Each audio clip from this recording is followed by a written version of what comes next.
So I want to start this video by saying that I don't take pleasure in saying what I'm about to say, even if you guys don't believe me by the end of the video. But I think it's time we talk about the harsh truth, the sad reality of today's running back. In light of Saquon Barkley, in light of Josh Jacobs, who just led the league in rushing, despite of Tony Pollard, and really all these running backs are not getting paid and Dalvin Cook getting cut, it makes me realize just one thing about the NFL that we might not be ready to accept. And that's the running back position just isn't that important. It isn't that valuable to teams anymore. I'm sure a lot of us have seen the stat and seen the chart of Super Bowl winning leading rushers and the running backs on the Super Bowl winning teams. I don't think any of them been paid like more than $2 million since Marshawn Lynch in 2013. So we see that stat and we just kind of see how things are going in these elite top level backs not getting paid. And everybody's wondering what's going on. Why is the running back position being so devalued? And I think the simple answer is that teams are finding out that the teams that are winning are not the teams that are paying their running backs. So let's take the running backs that have been paid in recent time.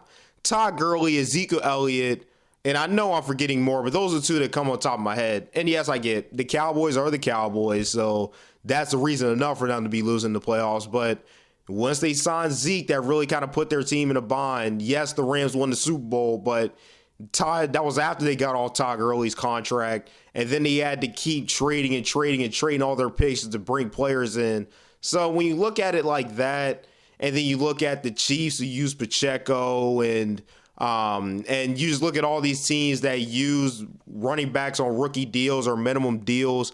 I just think teams are looking at it like if the Giants, if we go ahead and we pay Saquon Barkley, we're kind of putting ourselves in the bind we can't win. And this is really how it works, I think. So what's the most important position? Because the most important position is what the money's going to go to.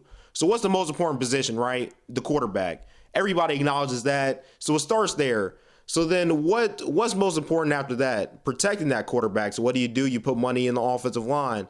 Then after that, you have to get to the other team's quarterback to win and disrupt things, right? So then you put money into the defensive line.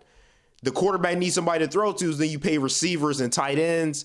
And then really, where does that leave the money? Because I think you'd even put the secondary more priority than the running back. So I think it starts there. And then what teams realize is, as I mentioned, the offensive line earlier, you have to protect the quarterback. Teams build these good offensive lines and they realize, running backs are great, but if the offensive line is good enough, you can really just put anybody back there. You could draft the running back day 3 of the draft and put him back there. If your offensive line is good enough, he's still going to be productive. So I think teams are kind of realizing this and realizing what's the point in paying $20 million to a running back, taking money away from other positions that might be more of need when you can get production out of just about anybody. So it's the sad truth, because when I think about it, the two most exciting plays to me in football are the kickoff return, which has really been derailed by all the new rules. I do understand the safety of it, but that's another video for another time. So to me, that's number one. And number two is the long run, the running back getting the ball in the backfield, taking it 70 yards, breaking tackles, all that good stuff, like Marshawn Lynch against the Saints way back in the day. Like, those plays are exciting to me. I love the running back position, and I always admire what those running backs can do. But at the end of the day, it's not what wins championships. It might win regular season games, but it's not what wins championships. And as an Eagles fan, I feel like I've gone through this a little bit. I love Miles Sanders. He had 1,300 yards last year. But we have to pay Jalen Hurts when you want to keep this offensive line together, where you're going to lose so many pieces on the defense. You kind of have to let a guy like Miles Sanders, who just had a really good season, go. So I think that's the problem the running backs are having. It's not that they've done anything wrong. And I don't blame Saquon or Josh Jacobs, because you go get your money, you get tackled by 300-pound men for a living. So go get your money. I just think since the game has gone so much to a passing league, those things just matter more than the running back position. So I don't know. That's kind of my take on it. And that's why I feel like these running backs aren't getting paid and not getting these top level deals. So, but I don't know. Let me know what you guys think. But yeah, I just think that the running backs are going to hit this reality is going to come to them. They're going to see this sad truth play out, and they're really going to have to take lesser deals, even a guy of Saquon's caliber, just to stay in the league.